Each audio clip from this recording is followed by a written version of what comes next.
Welcome back, Bears fans, to another episode of the Chicago Audible Podcast, and welcome to our Bears-Packers postgame show. The final whistle just sounded, and our Bears are officially the 2018 NFC North champions as they took down the Green Bay Packers 24-17 in a game that just has me feeling relieved because it's about damn time that the Bears found a way to win the division, and of course, to do it against Green Bay at home just adds a little bit of, something extra to this victory. I'm your host, Will DeWitt, and to help me break down this game, I'm joined by my co-host, Brandon Hazlett, and our site writer, Andrew Ortman. Brandon, you and I have been doing this podcast since 2015. We're finally here, man. We're finally here. Congratulations. How you feeling?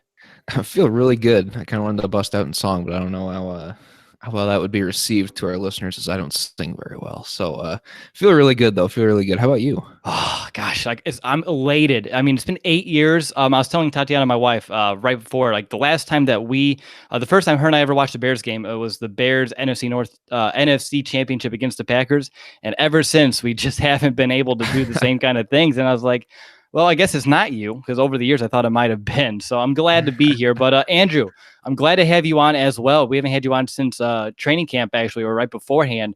How have you been? And of course, how you feel to be NFC North champions? I'm doing good. I've been busy being a Papa Bear, so I've kind of been occupied. But the Bears it's been a great first season for my son. It feels so good, just with this team, the youth this team has, the likability this team has, and to do it at home against Green Bay, Club Dove's got to be rocking today. It better be. I'm sure it is. I bet you this is the one where you're going to see Nagy dance, or maybe he's going to hold that for the playoffs. We'll see how it all shakes out. I'll be keeping an eye on Twitter, so I'll give you guys that, of course, very imperative update. But let's go right ahead. Again, the Bears are NFC North champions for the first time in 8 years. And again, I can sit here and celebrate all day, all night long with you guys, but we do have a game to break down regardless because heck, 24-17, Bears won. So let's go ahead and just jump right on in to our opening drive in the first quarter of our post-game show. And let's begin like we always do with my monster moment. And my monster moment is going to be Eddie Jackson's interception with only 3 minutes left because the Packers were only down 10, and they quickly diced their way down the field, got deep into the Bears territory, and Eddie Jackson comes away with the interception, which obviously how we kind of saw the Packers do it again, march down deep into the Bears territory. I'm glad that we're able to take some points away because if they would have even settled for a field goal on that drive, who knows exactly how this game would end up. So Eddie Jackson's interception, ending Aaron Rodgers' longest streak ever of passes without an interception, is going to be my monster moment to help seal the deal. And of course, I do say this knowing that he did twist his ankle, it seems like, on that play. He had to head to the locker room. Hopefully he's okay because Eddie Jackson's going to be a very pivotal part of our defense moving forward. So hopefully he's not going to miss much time. The good news is he does have a couple weeks rest if he needs it, with the Bears securing, of course, the division title today. But Brandon, I'm going to hand it over to you. What's going to be your stat of the game? Yeah, my stat of the game is going to be a number, Will, that follows you around. It seems like throughout your life in random places. The stat of the game is going to be 11 because this is the 11th time since the Super Bowl era that the Bears have won the NFC North. I thought that was a really fitting number. There's plenty of stats from the game that I'm sure I could throw in there, like the 5 sacks. The Bears had the 1 interception by Eddie Jackson that you already mentioned. There's a lot of good stats out there to throw, but I think the number 11 is more fitting. There is. I'm going to just throw 2 stats out there from the game that I believe are very critical for the outcome of what we just saw. Number 1, third down efficiency on defense, holding Aaron Rodgers to over only 5 of 14 on third down, which of course was key to get him off the field. There are a few key times in which they did that. And then, of course, the Bears on offense, a 75% touchdown percentage in the red zone, scoring touchdowns on 3 of their 4 red zone trips. And last time we played Green Bay, they were 1 of 4. And of course, in a 7-point game, they needed to convert on those trips. They did. And that's why the Bears came out today with the victory.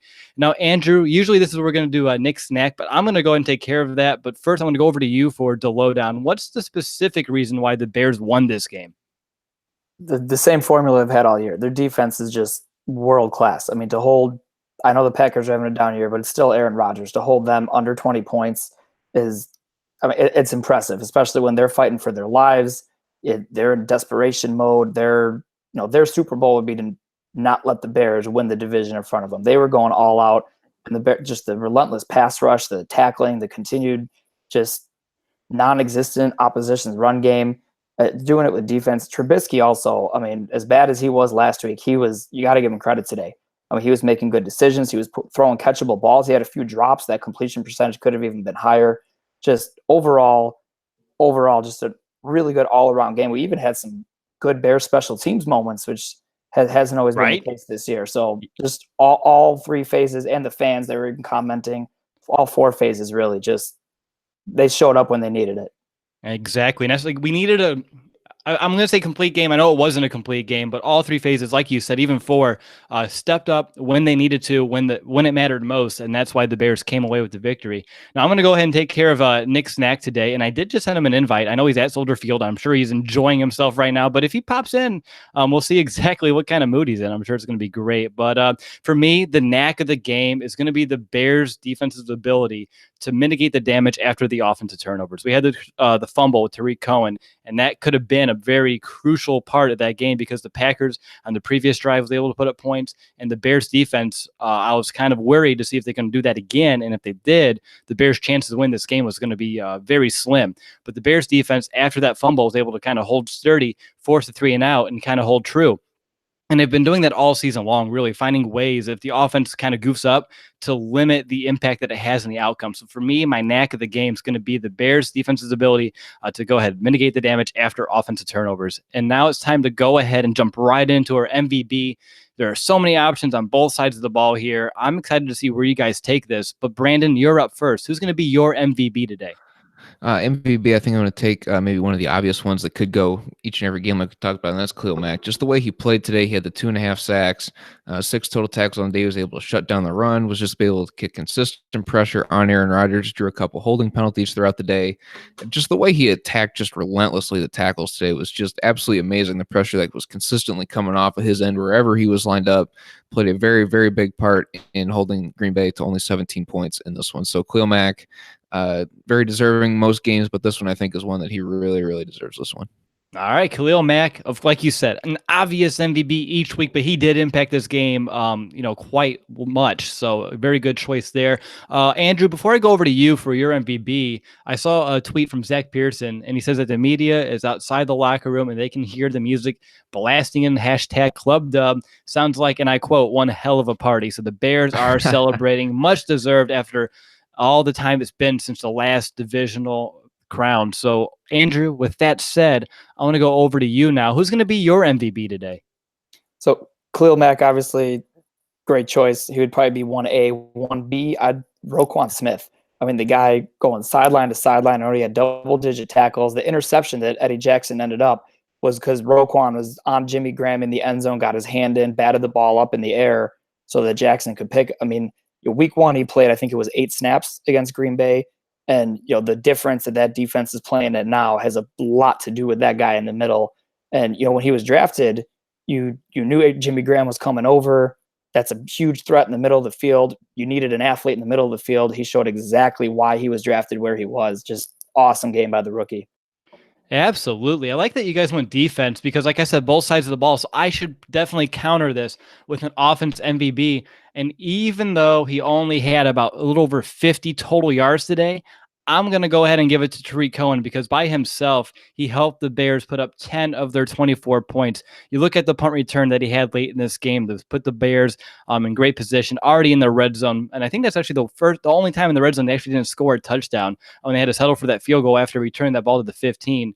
But of course, before then, he had the touchdown earlier in this game as well. So for me, Tariq Cohen, he did end up stepping out of bounds a little short, forcing the Bears to settle for that field goal. But to get there, to have that return, to put him in that prime position, to put up points late in this game was crucial.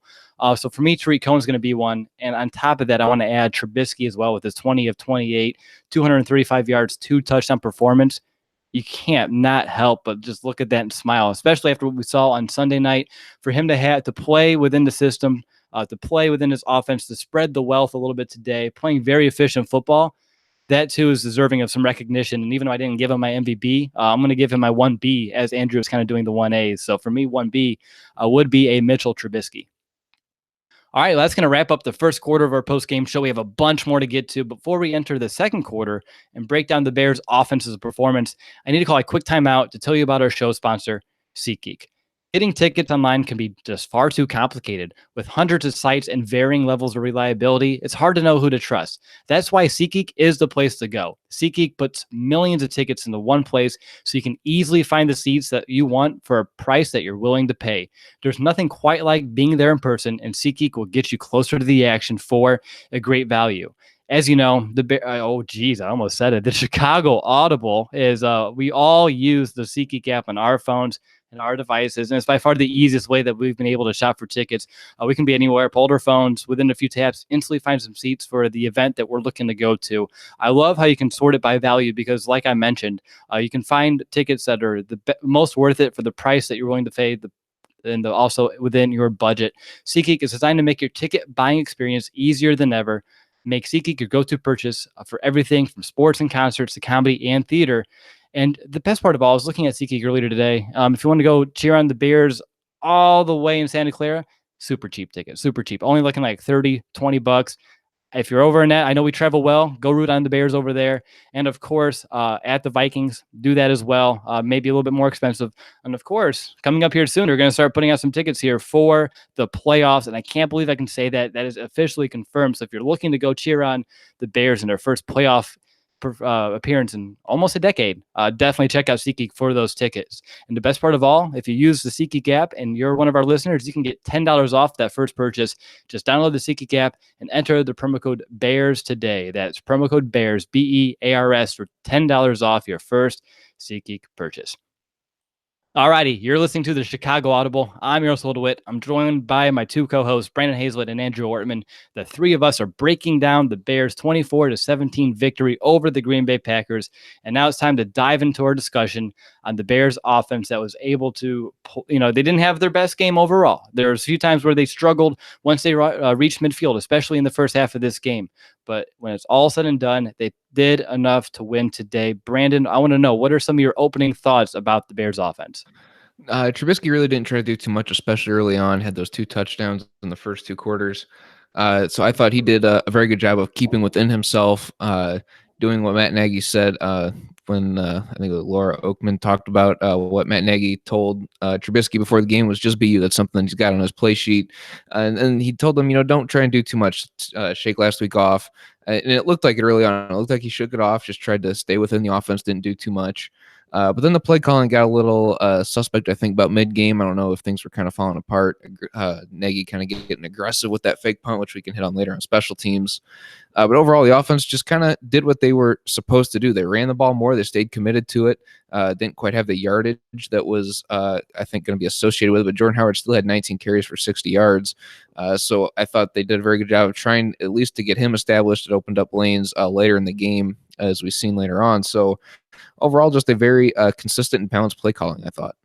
Yeah, the consistency and, of course, like you said, the balance, I think, are two key elements of the offensive success today. But over to Andrew, I'm curious, when you look at this whole game and you kind of reflect on it, what are some of your bigger takeaways from the unit? They played smart. They played safe for the most part. I think, the turnover on the Wildcat formation, which you can debate if that was the right format or not. But I mean, Mitch rebounded really well. I touched on it earlier. He played smart. Like Brandon said, he played within himself. They picked up a lot of plays when they needed to. Jordan Howard just so underappreciated. Not the flashy numbers, but just grinding through the middle, getting yards when they need it. And that's playoff time, cold weather, especially that first playoff game, is going to be at home. It's going to be cold in January. I mean, it's going to be with that defense and that run game. That don't count these Bears out. And the off, I'd love to see that growth from Trubisky. Just overall, nothing flashy. Just get the job done. Very workmanlike. Absolutely. For me, I want to kind of touch a little bit more about that red zone because, like I mentioned, 3 of 4. That's the mark that you want to kind of strive for each and every week. If you're scoring touchdowns on 75% of your red zone trips, you're going to end up being on the right side of the final score, just like we were today. But Brandon, on the preview show, I was talking about the Bears needing to find traditional ways to score once you reach the red zone, because over the previous few weeks before this game, it's been a lot of the trickery, the gadget plays, as they've been calling them. And today, they found a way to do it traditionally. You had the Tariq Cohen catch and run in the flat. You had Jordan Howard running it from 9 yards out straight up the middle. And of course, the longer pass, the 14-yarder to Trey Burton as well. So were you as excited as I am to see the Bears find a way to use a true offensive attack to, of course, execute and succeed once they reach the red zone? Yeah, because they did it with almost relative ease. The Jordan Howard run up the middle, I mean, he wasn't hardly touched going through that lane. Tariq Cohen had to do a little tiptoeing there on the sideline, but he's able to work and grind, similar to what Jordan Howard did, like Andrew was saying earlier, able to just really squeeze his way in there. And then the pass to Trey Burton, again, just another traditional way of getting in there. It wasn't anything flashy. He was just open. There was a soft spot in coverage, so it was nice to see those different elements play out. And we didn't have to pull out tricks out of the bag or something out of Willy Wonka's hat. You know, it was nice to see just a nice traditional touchdown. Absolutely. Exactly. And I'm glad they can do that because I was starting to worry if they lost that capability in this offense. Now it's kind of coming back. So hopefully, as we reach the final portion of this season and, of course, the postseason, that starts to continue. Because if you can do that, then you can sprinkle in those gadget plays, and I'd be all for it. But when you have to 100% rely on them like they did the previous 2 weeks, that's when I get a little bit worried about exactly where this offense stands. But today they proved that they can still get into the end zone once they reach the red zone, just by running what they do best, either putting it on the ground or putting it to the air to their playmakers. All right, guys, let's go ahead and jump right into the player specifics. And we have to start with number 10, Mitchell Trubisky. Like I mentioned today, very efficient with the football, playing within the system. Andrew, I know you talked about him a little bit, but compared to what we saw on Sunday night, why were we able to see him kind of shake off the rust and get back to what we know he can do best? I think for the most part, it was a good game plan. Obviously, a few specific calls here and there questionable, but it was, second time against the same opponent, I think helps. I think Nagy's going to continue to grow and get better and better and better as a play caller. I mean, he's still a rookie. We can't forget that. I think the game plan was right. I think Mitch you could just tell he had confidence. His pocket presence is something that has been so, I think, overlooked as to how much it's improved along the year. I mean, there were a couple times I was already getting ready to, yell something because I thought he was going to get sacked, and he found a way to get out and either scramble or, hit a guy on the run. His maturity, his growth, bouncing back. It seems like this year, each time he's played a poor game or had a poor half of a game, he's rebounded well, which I think speaks a lot about a young quarterback. I think this is really going to be a springboard into the rest of his career. Hopefully so. I mean, that'd be great here, of course, as Bears fans, for this to be the moment. I mean, for him to take down Aaron Rodgers, again, the Bears lost the last, 5 of 7, 15 of 17? It's not good. It's not 7, I think, yeah. Yeah, 15, 17. That might be true too, honestly. It's been quite some time. But yes, 5 of 7 for him to do this with the division on the line. It's great to see him kind of rise to the occasion here. You talked about his pocket presence, and that was on display quite a few times today. There was a 3rd and 10 when he had 2 straight incompletions to start that drive. Bam, bam. And I was like, oh, gee, here we go. Quick 3 and out. Give Aaron Rodgers the ball. This isn't going to bode well. But then they brought in a blitz. He avoided the pressure, was able to scramble out and get a big gain for it. So for him to do that, and he did that quite a few times today when there was pressure, collapsing the pocket from the step back, find a way to evade it, and then pick up some yards, or even step out of the pocket and deliver a strike like the one he had to Adam Shaheen as well. Those are plays that we didn't really see on Sunday night. We saw him miss those throws. We saw him move out of the pocket, but then he overthrew it. Some balls would sail. Today, his ball placement was on point, and that's a big reason why you're seeing the 20 of 28, because he gave his guys the chances to go ahead and get those catches, and of course making the right decisions with the football. What about you, B? How would you assess number 10 today? He started really well. I like that he was, I think, 6 of 8 through most of the first quarter into the second quarter.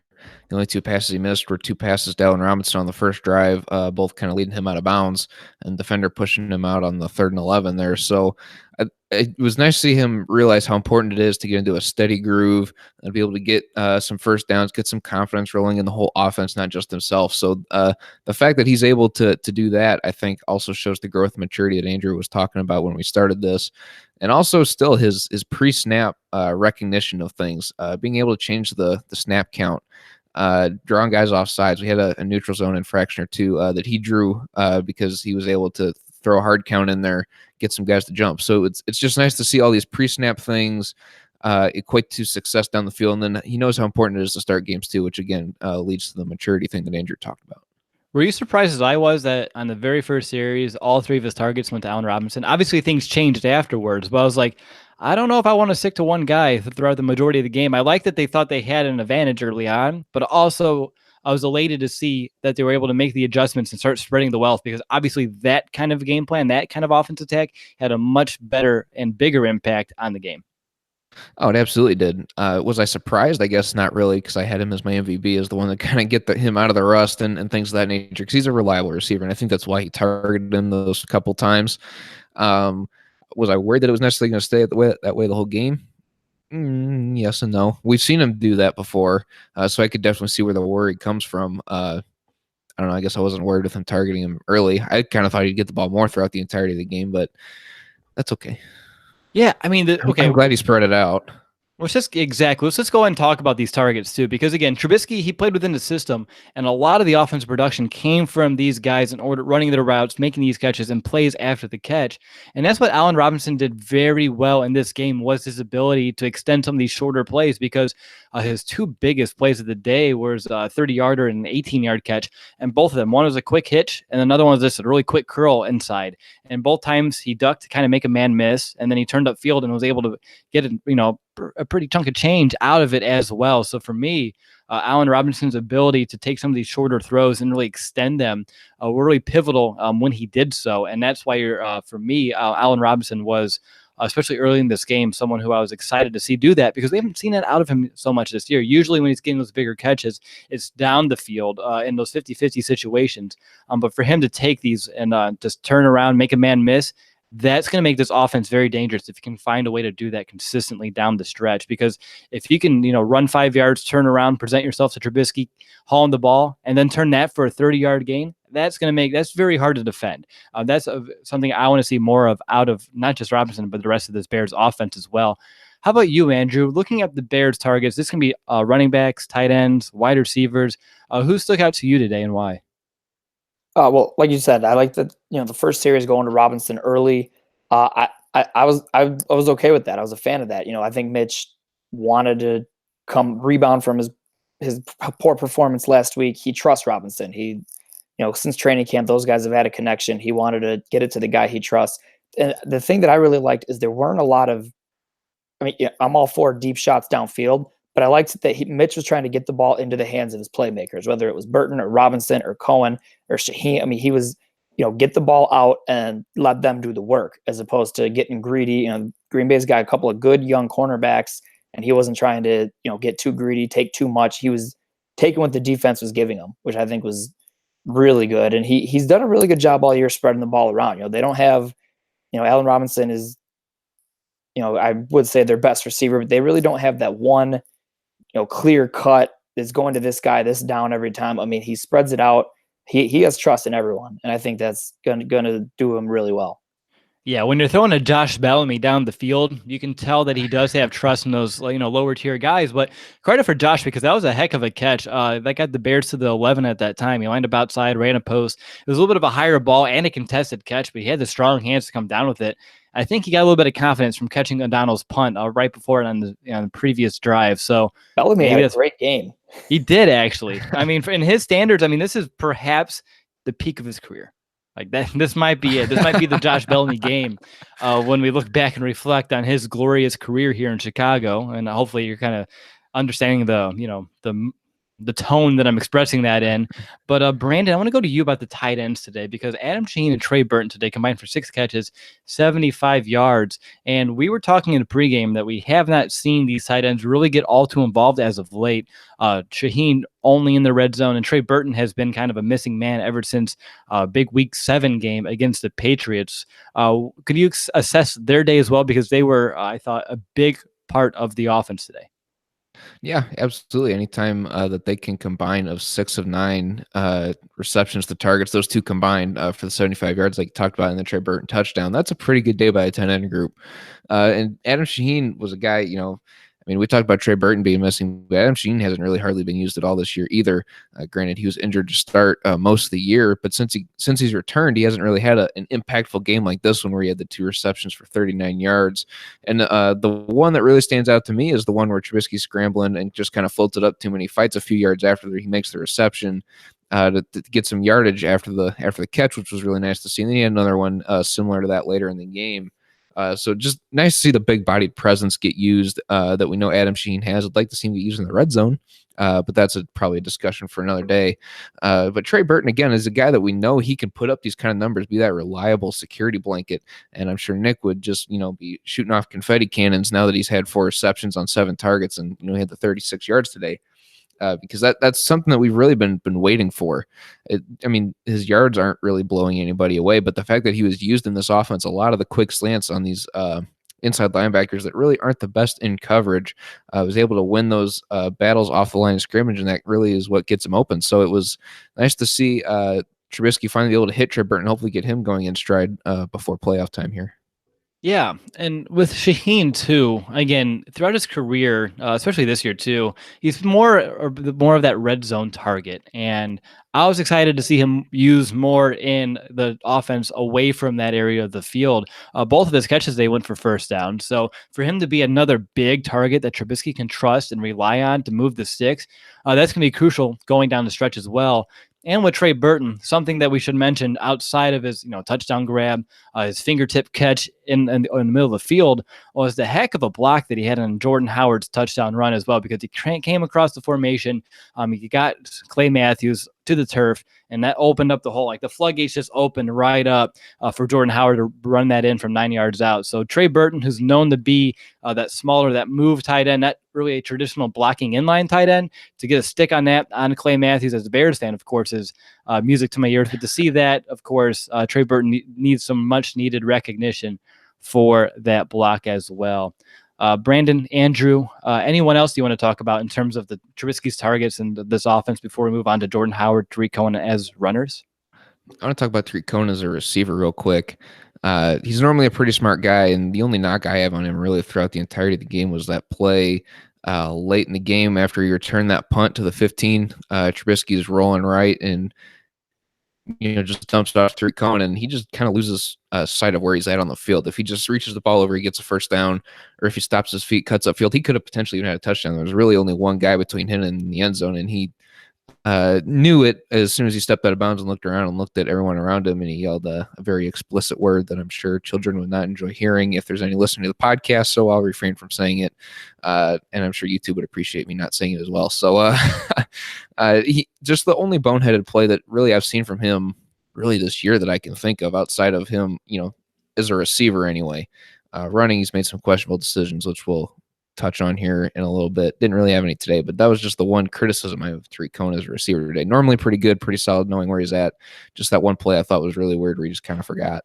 Yeah, and he's been prone to just run straight to the sideline this season. Actually, on Twitter, Adam Hogue calls it the sideline magnet that Tariq Cohen just seems to have, and he always gets zapped on over there. And it's true. Again, he's avoiding contact, and as a smaller back, the more times that you can limit those hits, it's going to be beneficial to the long-term longevity of course, his career as well. So I'm not, against it, but in those situations, he needs to maybe not go out of bounds first and kind of look to see, because he has so much space to work with. He could have not just picked up that first down, but also potentially found his way into the end zone. So for, like you said, that was the one knock on his day to do that. And again, he was my MVP choice, but that one play, luckily it didn't come back to bite us, because I had in my notes we had to settle for 3. Is that going to be something that changes the course of this game? And luckily it didn't, but it did have the potential to definitely do so. So something he does need to clean up moving forward. Andrew, is there anything else that you want to mention from either the receivers, tight ends, anyone else?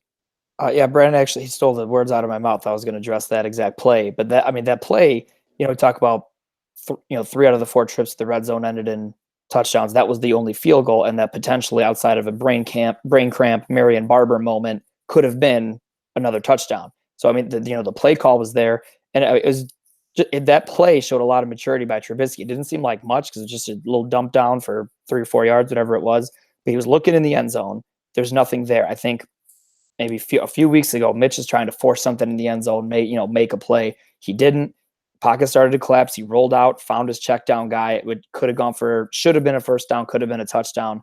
It just that kind of growth from Trubisky, what we like seeing. And yeah, Cohen, I mean, I agree. I think it's the right thing to do for him to get out of bounds as much as he can, because the more hits he takes, not good for his body built like that. But he's got to have more awareness there, and he'll learn from it.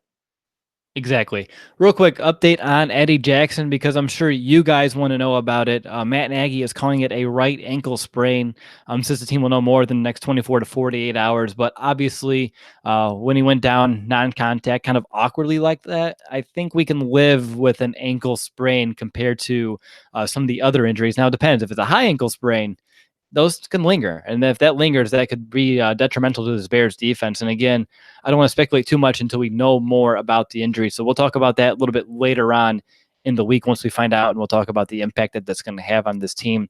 Let's go ahead and move on over to the Bears rushing attack today. They had a combined 97 yards. The Trubisky pitching in with 16 of those. You can look at Mazzell and Cunningham. One had 1 yard, one had -1 yard, so they kind of voided each other out. And then Tariq Cohen on 5 carries picked up 21. Jordan Howard, he had 19 carries. I think this is his second week in a row where he's been 19, so right under that 20 carry mark.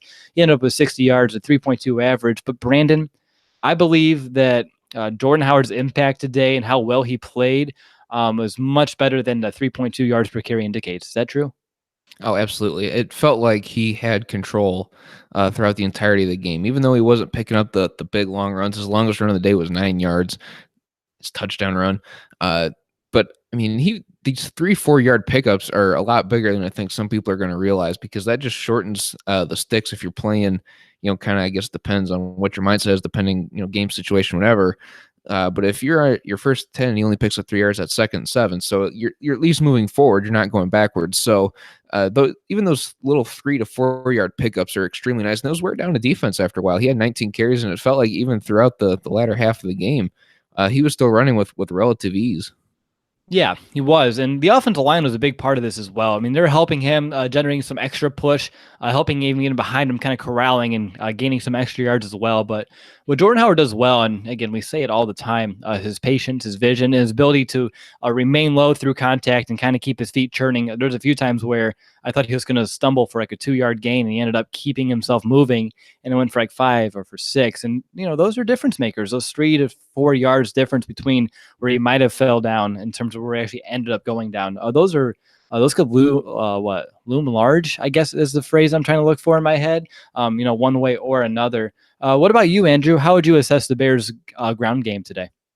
I loved it. And I mean, just like he was saying, but Brandon was saying, the 3-4 yards that Howard picks up the middle are they're huge for what this offense wants to do. And I think earlier in the year, I think they were maybe overusing Cohen in the run game and underutilizing Howard, and that's starting to balance out. Maybe that was the intent all along, to keep your bruiser fresh for the end of the season. But even you saw a couple of, at least 2 I can think of off the top of my head, a couple of RPOs where they faked it to Howard. Both linebackers in the middle of the field started cheating toward the run, and Trubisky hit a receiver on a slant. I mean, little things like that you have to respect when Howard's in the game. And it's been talked about, what a great shotgun runner he is, and I think they're starting to utilize your fellow Hoosier the way that he's supposed to be, and I think it's going to be really good for the Bears moving forward. Excellent. I think there's a perfect segue to move right on to the offensive line today. And Brandon, I know I'm going to get to you in a moment. My one thing was early on in this game, we had 3 different penalties by 3 different offensive linemen. You had Charles Leonard Jr. at the false start to start this game. James Daniels as well. He had the first false start of his career, which again, for the Bears to have 2 false starts at home is, I'm going to say inexcusable. We won. We're division champions. I'm not going to gripe on it. I'm not going to micromanage exactly how it went out. But still, you're at home. Find a way not to make sure to do that in the future, especially when we host a playoff game coming here in January. And of course, Cody Whitehair had a holding as well. But we were able to pick up a first down after that holding penalty due to a great play by Allen Robinson, one that I already referenced earlier. So even though the Bears had these penalties, they did find a way to overcome them, which I guess is the silver lining here. But outside of those, Brandon, what kind of day did the offensive line have today? Overall, very good. They only allowed the 1 sack, which even could be put on Trubisky, not even the offensive line. Just him trying to do too much, dance around in the pocket. I thought Brian Witzman, I said, he was going to be my X factor on offense for a reason. He was going to help establish the run game, and the Tariq Cohen run his biggest run of the day was set up by Brian Witzman having the right position to seal an edge. So Cohen hits the hole between Brian Witzman and Bobby Massey and takes off. So Brian Witzman, I thought, had a very good day. The pressure did not hardly come from his side at all, which was, I think, imperative to the run game as well as the passing game. Trubisky was upright for the most part, and that's incredibly important. And I thought to start the game with that Charles Leno false start, I was kind of hoping that wasn't going to be a bad omen, because it's not very good when you're starting on a false start. So outside of the penalties, I mean, those are things that can be shored up in 1 week of practice. And it really just comes down to knowing what the snap count is. And Trubisky's got to make sure that gets communicated, and that could have been part of the issue. So it'll get sorted out here this week. I'm not overly worried about it. It doesn't happen all that often. So overall, very good performance by the offensive line. Right. Again, it was early on in this game, and maybe it tells us one thing. Maybe it just tells us how excited the Bears were for this game, knowing everything that was at stake. Because, again, you're at home. They should know the snap count. These are just mental mistakes, a little bit of a lack of an awareness, or just getting a little bit too fidgety with a little bit of excitement, a little bit of extra energy, a little bit of anxiety, if you will. So, yeah, I'm not worried about it, but still, when you're at home, you're like, why? And then, of course, I swear I saw the Packers have a couple false starts that weren't called. But again, we don't complain about the officiating too much on the show, because if we do, that would be the entire show. So we try not to do it all too much. But all right, and real quickly, too, we talked about Tariq Cohen's run. We didn't talk about that. That was a great one. 22 yards he picked up. Very similar to exactly what he did, because that was right before the half was expiring. 2nd and 1. I think everyone thought the Bears were going to pass in that down. So for Nagy to call that change up, and that's the exact play that worked on Sunday night against the Rams. For him to go back to it, that worked out. I'm glad, too. But then you mentioned 22 yards in that pickup. And I was like, wait a minute. His stat line was 5 carries for 21 yards. So that means the remaining 4 carries went for a grand total of -1, which, But again, it doesn't matter. It's the end. We won. We're divisional champions. Life is good as a Bears fan. I also want to throw out, go ahead. real quick, while we're going back to running backs, I was not a fan of that Taquan Mazzell run before the fake punt, which also ended up failing. Just poor execution by the offensive line on that one. One of the few blunders that they had. Mazzell just not being patient enough to read some of the blocks. He was out in front of his guys trying to get to the edge. So overall, I thought that was just a very poor stretch of coaching and execution by coaches and players. So that was just something else that I'm not going to harp on the criticisms because we're champs, but something else that needs to be shored up. Well, anytime you put Mazzell on the field, I'm still scratching my head why you want him out there over a Cohen, over a Howard, because, I mean, how they're utilized and how their snaps are split up, none of them should be really all too gassed. So I don't know. I mean, we talk about that every week, so there's really no reason to kind of beat the dead horse here. But, Andrew, I want to go over to you for any final thoughts about the Bears offense. Is there anything that you want to see them build on, or anything that you want to see them kind of change moving into next week? I don't think there's much to change, so maybe something to build on. No, just, mostly on Nagy. Just clean up some of the play calling, like, 3rd and 1, running a sweep to Mazzell instead of just giving it to Howard. Or if you're going to go to the outside, give it to Cohen. Or, 3rd and 1 in the Wildcat formation. Just let Mitch stand in the shotgun, give it to Howard if you're going to run it. You're just trying to overthink things at times. Back to the O-line, for Daniels to have 1 false start in 15 games for a rookie, I'll take that. That's pretty good. And yeah, Witzman, I didn't notice him today, which was a good thing. That might be the best thing I can say about him. So I think he's getting better. Nagy obviously trusts him coming over from Kansas City. But yeah, I think it's a really good game for the offense to build on. And hopefully we got a chance to lock up the 3 seed next week, I believe. Yeah, we'll keep that up. That's the next thing to kind of pay attention to as well, because that's the seed that we that would give us a really strong chance of kind of marching our way through the tournament bracket here in January. So that's the next thing to pay attention to.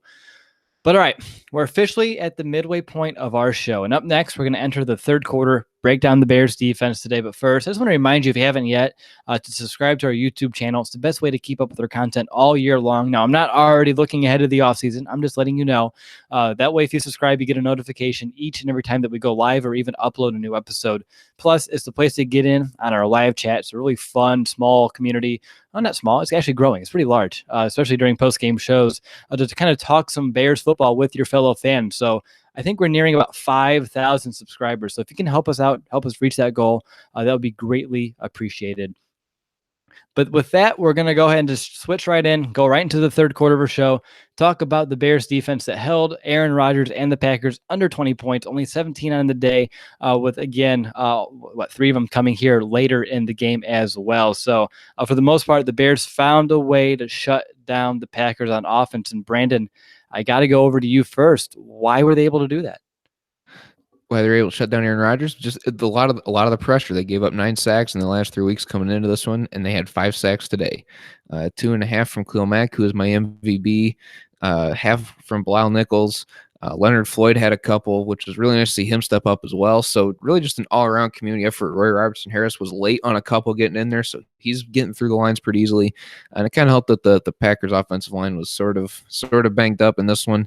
But regardless, the more chances they can get pressure on Aaron Rodgers really helps, because it doesn't allow him to just sit in the pocket and fire these deep passes downfield. It forces him to do these little dink and dunk things, which is what ended up beating us back in week 1. But they were able to adjust in this one. They were able to expect it a little bit more. They adjusted very well. They shut down the run.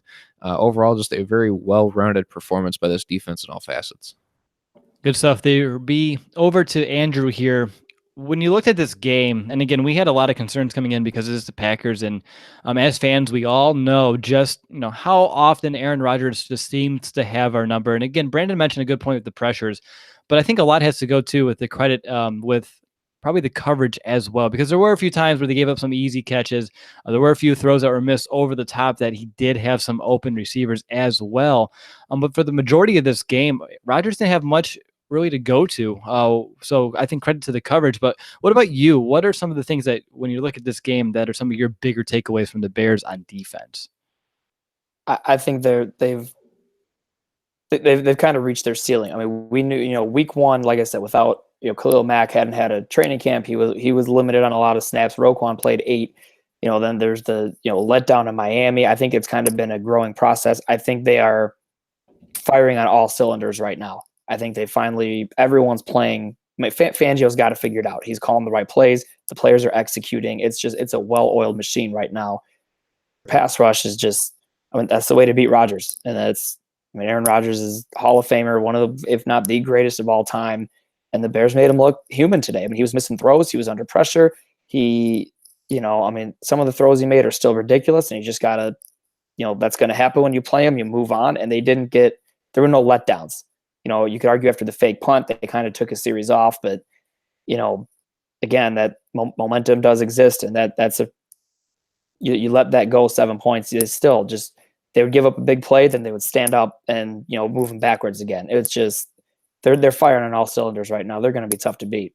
You're right. Momentum does exist. It is a universal law. Momentum is a real thing. You see it each and every Sunday, especially with these Bears. It does seem like the tilt always goes one way or another, no matter which game it's going to be. But Brandon, you talked about the pressure. You talked about the sacks. I'm going to take that a step further, and I think it's really the timing of these sacks as well, because I know in the first half, both of the Bears sacks, their first 2 of the game, came on third down, one of them knocked them out of field goal range. Actually had a 1st and 10 at the Bears 39, and they ended up punting 2 quick incompletions, and then of course a sack to take them out of field goal range. So for me, it goes to the timing of these sacks, because you saw it on the Leonard Floyd one as well. It's just when they decided to rise to the occasion, get after Aaron Rodgers, those were opportune times to do so, because if you do it in the earlier downs, which again, I'm not going to complain no matter which down the Bears can take down Aaron Rodgers, but if you do it in the earlier downs, you give 12 a few more opportunities to kind of recover. But if you do it on third down, there's really nothing he can do. You put the ball out of his hands, and of course, you force the Packers to punt. One of my other big takeaways was the Bears' efficiency. Just like the offense, the defense did a hell of a job in the red zone as well, because each team made the 4 trips in the red zone. The Bears, like I mentioned, scored touchdowns on 3 of them. The Packers only 1. So even though the Bears did allow the Packers to march down the field almost a handful of times a day and reach the red zone, they held tough, forced them to field goal situations. And that was a big reason why the Bears were able to win this game, because usually in the past, when Aaron Rodgers gets inside the 20 against us, he finds a way to beat us. He finds a way to get into the end zone. And if they would have scored touchdowns on all 4 of those trips, you're looking at 28 points there. And that's minimum compared to the other series as well. So the Bears' defense's ability to shut down, to tighten up inside of the red zone, to me, was a very, strong reason why they ended up winning this game today. Brandon, any other general observations about the Bears defense, or do you want to jump right into the positions? I guess I could talk about more in the specifics with Prince and Mukamara, but I thought it was interesting that Aaron Rodgers hardly targeted Kyle Fuller's side. It was all on Prince for the most part, and some of the throws that he was throwing at Devontae Adams are just guys that have known each other and worked with each other for a long time, and that's pretty much what that connection was. Because Prince seemed like he was on Adams more times than not on some of these tougher completions, and it's just so frustrating to watch. But I wonder what he's seen, or if he just didn't want to pick on Kyle Fuller in this matchup. What he's seen with Prince, what advantages he could have taken there. So that's something I guess to look forward to throughout the rest of the season and into the playoffs is what's the reason that they go to Prince a little bit more. And that could just be because Kyle Fuller's too damn good. It might be. I mean, he's having a hell of a season. He is. And I mean, he came into this game with what? Interceptions in 3 straight games?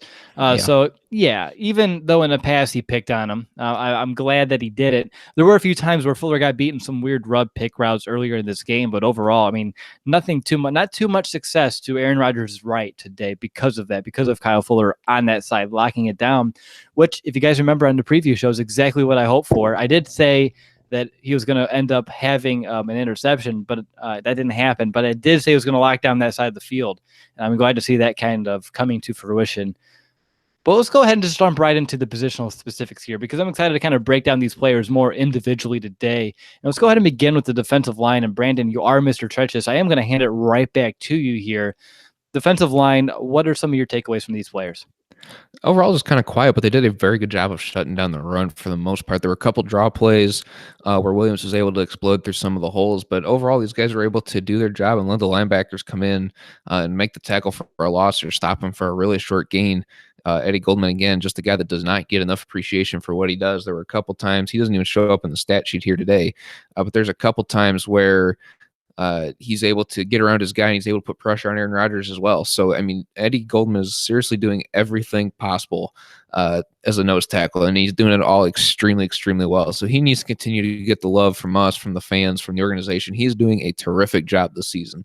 And Akeem Hicks, again, as well as he does week in and week out. He had 3 tackles today in this one. Didn't hardly get much. Didn't hardly get any. Well, he didn't get any QB hits, didn't get any sacks in this one, but he was another guy who was also consistently just getting pressure on Aaron Rodgers and just consistently beating his guy into the backfield. And he only has 3 tackles to show for it. But I mean, overall, they locked down the run. This offense or this defensive line did. Roy Robertson Harris again had a couple bigger plays that don't show up in the stat sheet. Again, he's not even here, but just did a lot of the right things to be able to allow the linebackers to go in and stop the run. He was also able to get some pressure. He was late on some of the pressures, so he's in there beating his guys as well. But just a lot of these defensive linemen are setting the linebackers up for success, which is really what their job is, and they're doing a phenomenal job of it. Right. We've been talking about that all the way since, I believe, June, that with our linebackers, especially Trevathan or Roquan Smith, if you can have those bigger bodies to eat up the space and take up those offensive line bodies to occupy it, good things are going to happen. And like you mentioned, they're setting up the linebackers for success, which, of course, is exactly what we want inside of Vic Fangio's system. Now, we talked about Akeem Hicks. He said he had a quieter day, but 2 of his tackles came in the very first series of this game, and that's when Aaron Jones is in the game, and they're trying to really establish the run.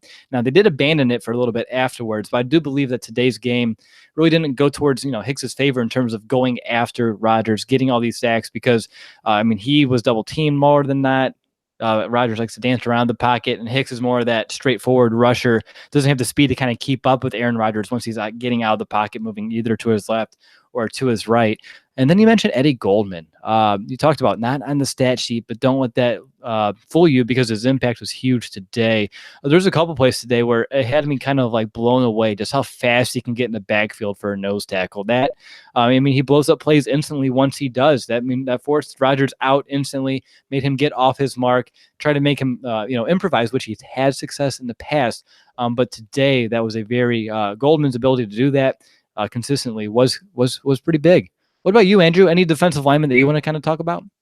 Well, one thing I think maybe the most underrated play of the game by Hicks was when he batted up that screen pass in the air. Because how many times have we seen Rodgers, throw up a screen and then it ends up going for 50, 60 yards? It seems like the Packers year in, year out are just a screen team.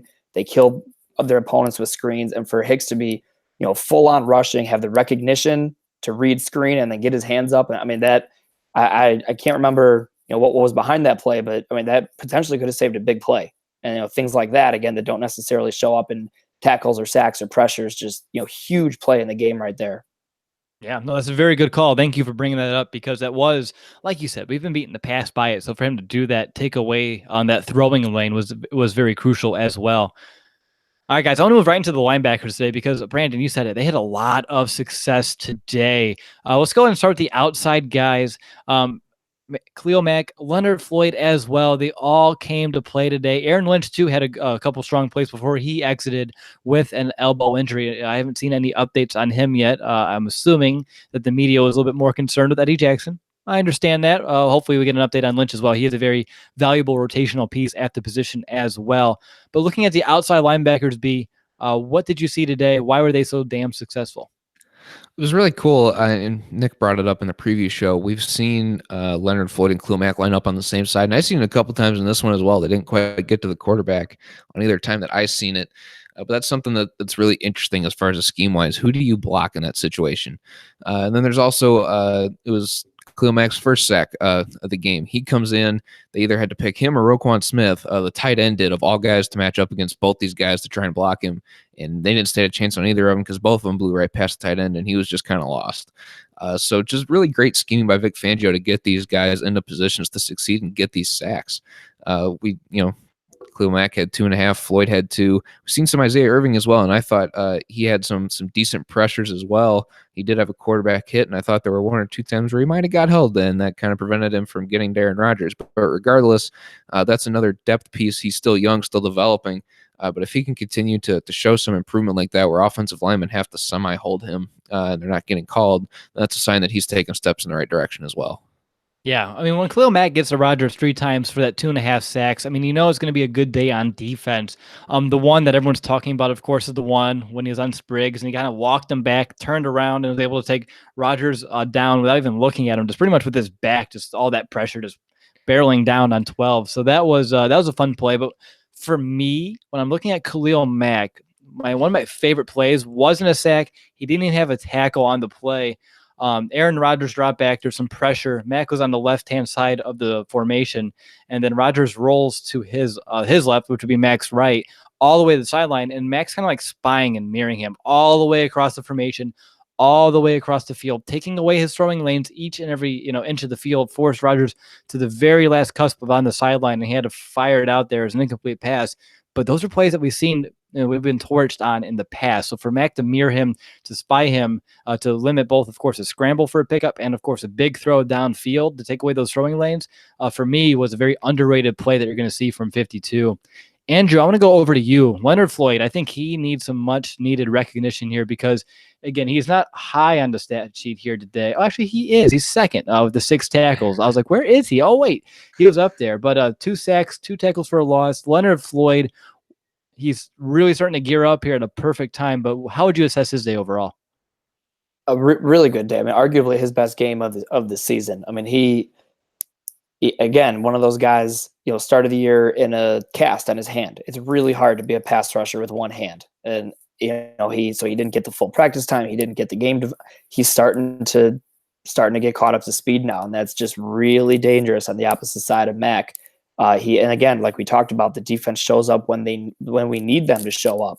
That sack at the end of the game, and he kind of pointed to his wrist like, Green Bay, your time's up. It's our time now. I thought that was awesome. And I mean, Khalil Mack had 2 sacks. His butt had a half a sack, which is just incredible. I mean, those guys are just as good as it gets.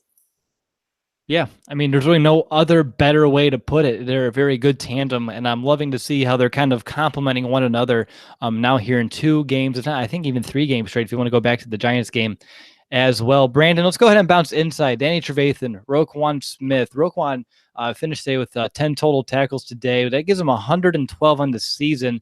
He's by himself now. He's second all-time with total tackles by a Bears rookie. Brian Urlacher does hold this record with 124. So Roquan just needs 6 sacks per game over his last 2 to at least tie that record. A little bit more, of course, to break it. I think he's going to get there, don't you think?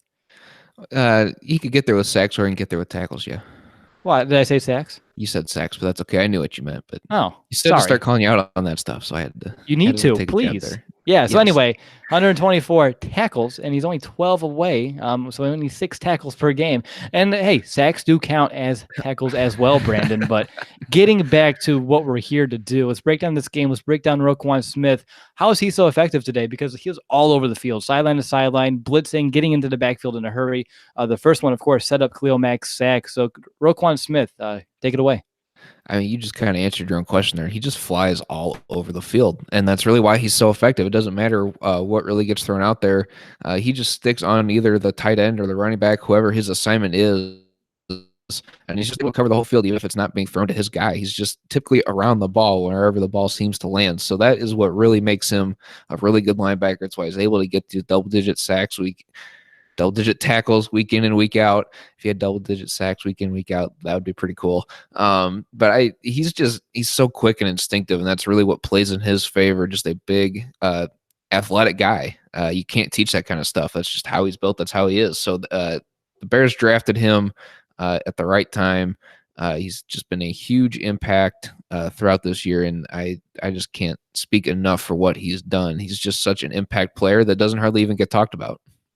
Yeah, I mean, for a top 10 pick, you think you get a little bit more of a buzz around him, but he's kind of flying under the radar, which is fine by me. I mean, this defense has a lot of names, a lot of faces, a lot of playmakers, and it's really hard to kind of keep up. And I mean, of course, we do. I think we do a good job. But Roquan Smith, someone who continues to fly under at least the national radar a little bit, but someone who is continuing to progress, get better each and every week. Earlier in the year, we had a lot of issues with him missing tackles.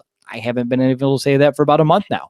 So he's really kind of taken his game, refined it, and he's really starting to become a pro-level linebacker. And again, 12 tackles away from tying Brian Urlacher's tackles for a Bears rookie of all time. So just let that put it into perspective. I want to move over to the secondary here. And Andrew, I want to go to you first. I think for the majority, Kyle Fuller, Prince Mukamara, even Sheriff McManus, Adrian Amos, and Eddie Jackson, all 5 of those players, I thought had a really strong game overall. Which one stuck out to you the most, and why? Prince Mukamara, like Brandon said, he was targeted. Rodgers thought he saw something there. He's thrown to his side, and he just didn't back down. I mean, the dude's been just rock solid playing over there on the other side of Fuller, and he's breaking up passes. He's making tackles.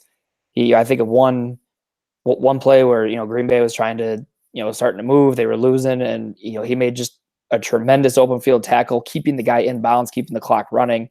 I mean, he doesn't get enough credit. It seems like there's too much credit to go around. All these defenders are underrated, it seems like. Sheriff McManus made a heck of a play early in the first half, I think it was, when Rodgers was throwing to the end zone. It seemed the one in Randall Cobb, right down the middle. Right. Mm-hmm. And Sheriff kind of in midair kind of adjusted his body, got his hands on the ball. I mean, I had thought going into the game that Rodgers was going to target McManus a lot. He didn't as much as I did, and I think that speaks to the coverage that he was playing. I mean, it's just invaluable to have a depth guy who gives you special teams value, can play your slot corner. I think he had a really good game. Yeah, in the very first drive, the very first set of downs, Cobb beat him in the slot for a slant, easy catch, easy pitch and catch, and I was like, oh no. This is going to be a long day if we're not going to be able to adjust and take that away. If Chip McManus is going to be beaten in coverage and Rodgers figures that out, we can be in for a long day defensively. But like you said, after that, he really started to pick things up, get it together. You talked about that pass breakup in the end zone. That forced them to go ahead and settle for a field goal once they reached the red zone. That's one of those opportunities I was talking about. Even late in the game, he had another pass breakup in the end zone as well to take some points off the board. And on top of that, right before the 2-minute warning, I hit a very good open field tackle on Williams in the flat, inbounds to keep the clock rolling as well. So all those plays, Sheriff McManus, who has always been that special teams ace, stepping up here in place of a Bryce Callahan, someone who we were kind of weary of the potential impact of the loss, today proved that he could fill in these shoes quite well. Brandon, I want to go over to you for these safeties, but first, I just want to give you an update that I might change my monster moment because Charles Leno Jr. proposed to his girlfriend after the game, and she said yes. Nice. Right? Congrats, I mean, that's Charles. I agree. I mean, what a day. You win the division, you get engaged, life is good. And who would have thought after the very first play he had the false start? I mean, that's why he was nervous. Maybe he's like, I'm proposing it if we win. Oh shoot! And then he went, and then he jumped off sides. But no, Yeah, that explains it now. He had some pregame jitters because he knew that was on the line. yeah, exactly. I mean that's huge. Big man's going to be celebrating tonight. Yeah, I'm sure he is. I'm sure he is. But getting back to the order of things here, the safeties, both Adrian Amos and Eddie Jackson. Of course, Eddie had the 2 passes defense. He had the interception. Again, he's playing out of his mind this season. But Brandon, how do you assess both of our safeties today? Both of them played very well. You mentioned your original monster moment was the Eddie Jackson interception. He had the 2 batted passes, 6 tackles on the day. So he had a very sound day. I wish he would just learn how to slide. He and Mitch may have to take sliding lessons or something, because I think that's ultimately what hurt his ankle. He just looked so indecisive on what he wanted to do, so he just kind of crumbled and twisted his ankle weird. So he's going to have to either learn how to slide with Trubisky, who's done a better job, but he's going to have to get the same teacher that True had. But another guy that we talked about being underrated on this defense, with Eddie Jackson just playing so well, Adrian Amos is a guy who really, really flies under the radar as well. Something that I know I love the guy since we drafted him, and I haven't had much time to talk about him because he's not making those game-changing, flashy plays. But here he is in this one having 5 tackles. The one that really stands out to me is tight end Kendricks catches the ball out in the flat, and Amos is right there to pound him. Just tackles him right there, and doesn't get any yards after the catch. It's just he's right there making the sound fundamental play, and that's exactly what we need from a guy he's not really the center fielder. He's more of a downfield run supporter, going to be able to stop those guys in the flats like we've seen with Kendricks there in this one as well in the first half. So really just big shout out to him for being able to wrap up better. The Miami game was a big mental lapse for him and a lot of the guys as far as open field tackling goes. But since that one, can't really think of a whole lot of other issues that he's had in the open field as far as tackling goes. So big shout out to Adrian Amos as well, also playing extremely, extremely well at safety, just filling his role and doing what's asked of him. So you're not going to count against that Saquon Barkley hurdle over his head against him? That was the only one that I could think of outside of the Miami game. Yeah. And just an update too, I did just check some of the final scores around the league, and the Cowboys did lose 23-0 against the Indianapolis Colts. So the Bears are cruising towards that 3 seed that we're talking about here earlier. So that's huge. I have a hard time keeping up with other scores during the game. Like I don't even look at the ticker. Like I am high keyed into the actual game. I have no idea what's going on at the bottom of the screen. I check in kind of like after some of these post game shows. Just fun fact, you want to know how I go through my routine throughout the day. Very micro focused on the game. But guys, final thoughts on defense for me. Again, it all goes down to how well they executed once the Packers found a way into the red zone. I tweeted out a couple times, I will accept the Packers settling for field goals all day long. And, a couple of those times, I mean, it came pretty much crucial because it's only a 7-point game. So for me, the Bears' ability to limit the overall success of that offense, we always know what Aaron Rodgers brings to the table. There's various ways in which they're able to limit him. And of course, even on the drives in which they were able to bend a little bit, they didn't fully break. Only one time they gave up a touchdown once they reached the red zone. So for me, that's going to be my final thoughts on the defense still. Just a unit that plays very well week in, week out. We know what to expect from them today. And then again, it wasn't like overly impressive like it was against the Rams with that 6 points, but still, they did what they needed to do today to stop the Packers, and that's all that matters. What about you, B? Any final thoughts? We talked about momentum, I think, at the start of the defense or earlier in the show. At one point during here, we talked about momentum and how it's an actual thing. And the more times than not throughout the entirety of the year, the Bears defense seems to be able to seize those moments where the game's kind of in the balance. And the only time where I've seen that they lost it in this one was after the fake punt. They kind of let Green Bay kind of walk downfield, get that touchdown, get the 2-point conversion. But outside of that, there's not really any other blunders that I have as far as losing momentum that the Bears couldn't step up and seize the moment. When they needed a play, this defense is able to make the play. And that was just highlighted again here in this one, coming up with all the timely sacks, not allowing Rodgers to complete some of these passes, having him off balance, missing some of these deep throws that Will mentioned earlier. So they're firing on all cylinders. So it's great to see, and especially against a rival to clinch the division. Very well done. Indeed, very well said. What about you, Andrew? Anything else on defense that we haven't hit on that you want to make sure we kind of get out there, or any way to kind of wrap this, put a bow on it? It's Christmas, I can say that. Put a bow on it. Big time players make big time plays, and this defense is loaded with big time players, and they make huge plays when they need it most. And they're just fun to watch. It's just, the narrative's been played out. Chicago loves their defense, blah, blah, blah, defense first. It just couldn't be more true this year. I mean, the guys on that side of the ball are just flying to the football, making plays. It's just fun to watch as a fan. It is. And it's going to be a lot of fun to watch here down the stretch. And of course, in the playoffs. Sorry, I'm just going to sneak that in each and every time I can, because again, we've been doing this podcast for almost a little over 3 years now, and haven't been able to say that. So I'm excited to just kind of throw it out there, sprinkle it wherever I seem fit. But going on, let's just jump right into our fourth quarter. And we have to begin with our discussion on special teams. Let's go ahead and talk about the Bears punting game. I'll start with the positive, and then we'll talk about that fake punt call and if we agree with it or not. The positive is, over the last couple of weeks, I've noticed that the Bears are doing a really good job of pinning opponents deep in their own territory, with some great work from Josh Bellamy and the other gunners. And, of course, Patrick Badano for putting the ball with great hang time, great ball placement, not over punting it deep into the end zone like we've seen in years past from him. He's really kind of found a very, kind of like a lob kind of punt, and it's working really well. The Bears are pinning opponents deep, giving them long, large fields to work with, and of course, giving that Bears defense an opportunity to come away with points like we saw against the Rams with that sack safety.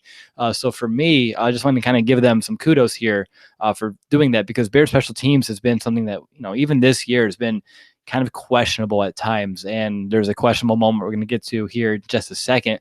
But for them to go ahead and find a way to start flipping the field position in this way consistently, that's huge. I mean, that's the third phase stepping up, doing their job, helping out the defense, even if the offense wasn't able to kind of finish the job after reaching the other side of midfield.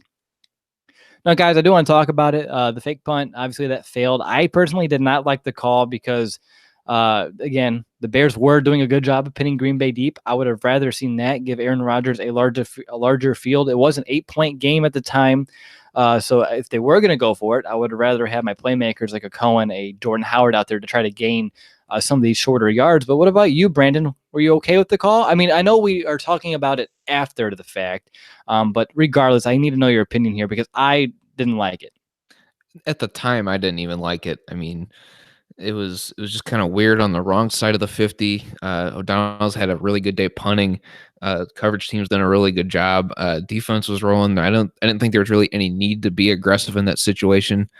It obviously didn't work out. Benny Cunningham's trying to run behind defensive players, and they don't block. Well, they do, just not very well, as we've seen. So I just didn't like it. I just didn't think that was the right time for it. If there was a different situation in the game where they were maybe on the other side of the 50, I'd have been okay with it, or closer to the 50, something along those lines. But just where they were at, the way the defense was playing, I just wasn't a fan of the call in that time.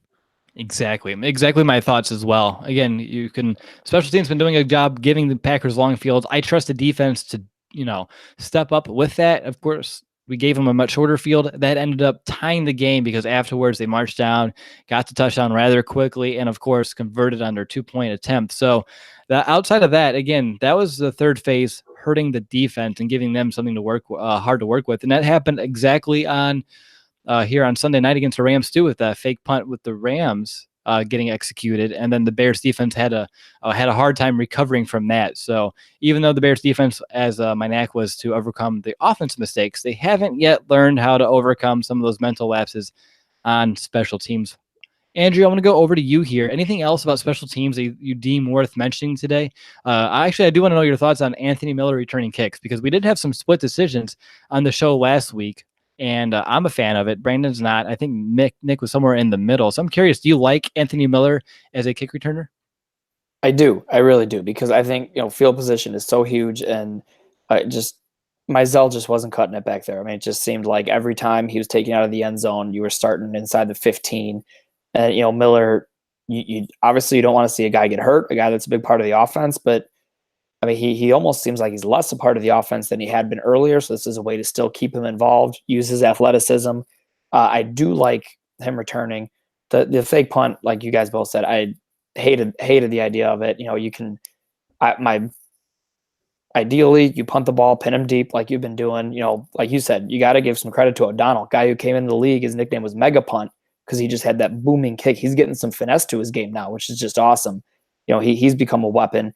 But you pin them deep, or if you're going to go for it, get your offense on the field, either to try to draw them offside in a hard count, or go for it. Get your playmakers involved, not, Brandon said, Benny Cunningham running behind a bunch of guys that haven't blocked since high school.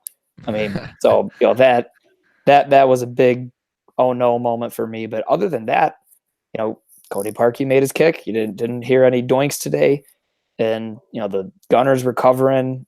Other than that, the more play calling than execution. The special teams played well. I want to kind of counter the Anthony Miller thing. I'm not a fan of him taking it out of the end zone 8 to 9 yards deep to start the game. And granted, he got out to the 23, but that was kind of I think I sucked all the air out of the room watching the TV when he started taking it out. I was like, oh no. So, I mean, that's something that, I guess to start the game I wasn't really expecting. But something else too, you talked about the Gunners. Nick was probably jumping for joy in his seat, seeing two guys on the Gunners on the Tariq Cohen punt they took back for 44 yards. That is huge, and I wish that Chris Tabor would do that a little bit more because we see how much room that buys Tariq Cohen. So I'd like to see that continue as well. Yeah, he had a running start too. It was a little bit of a shorter punt. Good blocks ahead of him, and he was able to take that full head of steam. And of course, come away with a big return when we needed it the most. I did just retweet the Chicago Bears. They posted a picture of Club Dub, and it is just going insane right now. You have players still in their uniforms, still in their jerseys with the NFC North shirts over them, and they're all just having a good time. It's the most I've ever seen partaking in hashtag Club Dub. So definitely check it out when you can, because the players are having themselves a really good time in that locker room, which of course is very well deserved. NFC North champions 2018. So with that, guys, it's time to go ahead and grade this game. Can we just all say it was an A because we won the division and make it easy on ourselves? I agree. I'm 1. Brandon? I second. Andrew? A+. Put the plus in there. Okay, fair. Division champs. Yep.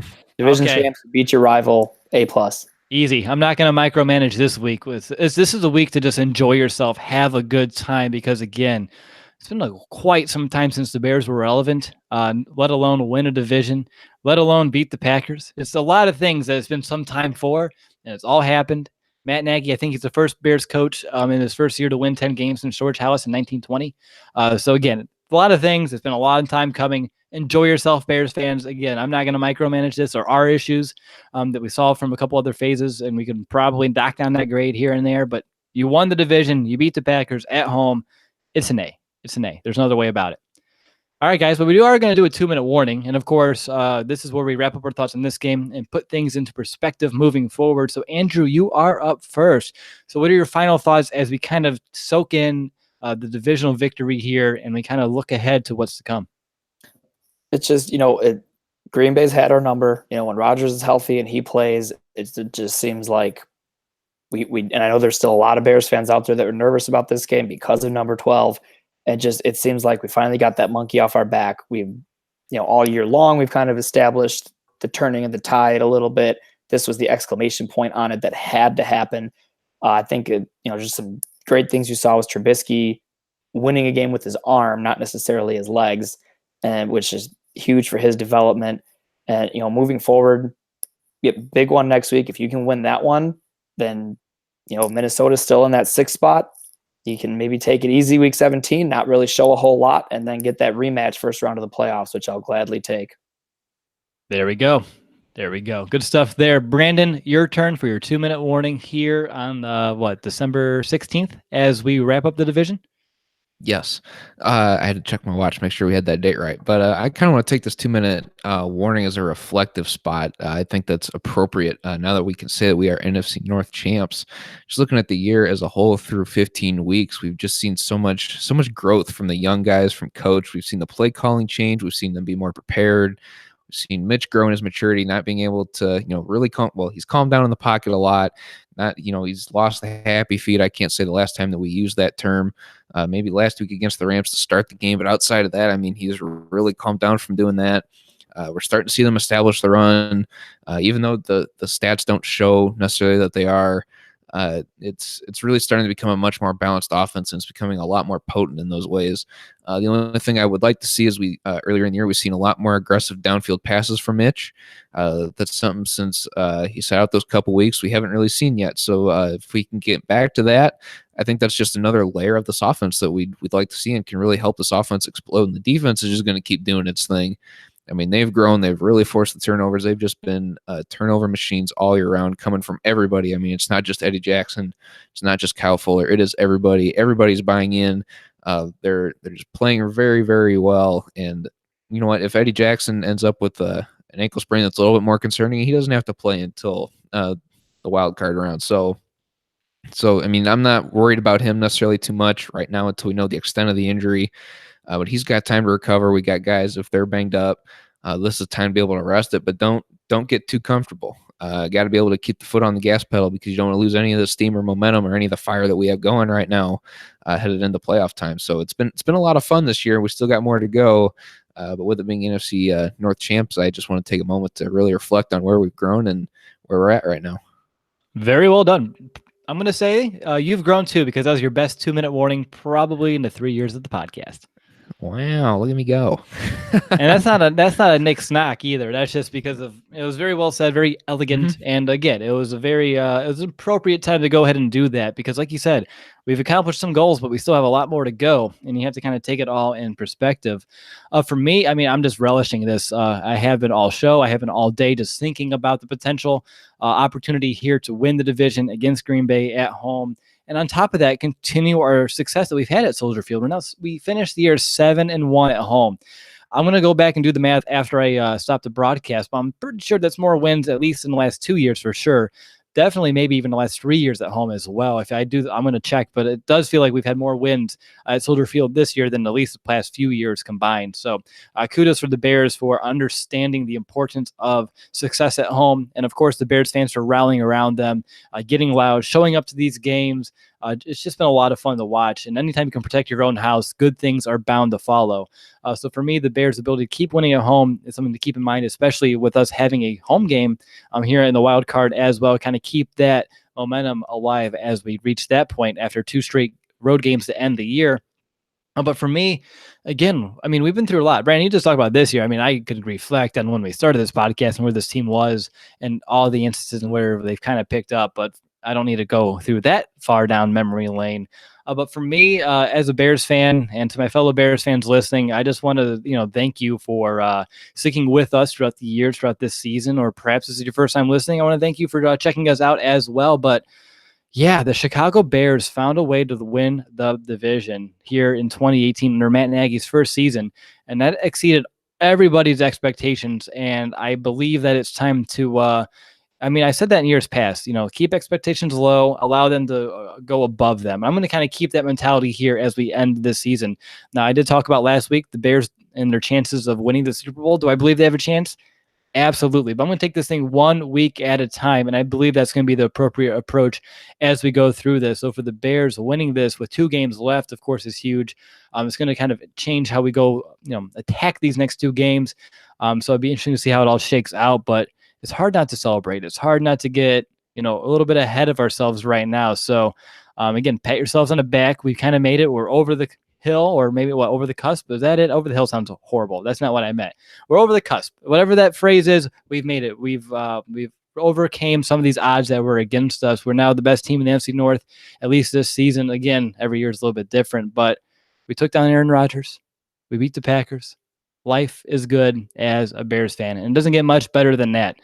So again, the Bears won 24-17 at home, finished 7-1 at Soldier Field, currently sitting 10-4 on the year, right in the driver's seat for that 3rd seed in the NFC. It's going to be a lot of fun to kind of see how it all unfolds down the stretch, and hope you stick with us throughout it as well, because we're going to have a lot of fun covering this thing as well. So yeah, we're going to begin our Week 16 preview on Tuesday. But until then, enjoy yourself a victorious Monday, a victory Monday, one that you can say, you can go to work tomorrow saying, hey, my Bears are division champions. So definitely enjoy that. But until next time, bear down, Chicago.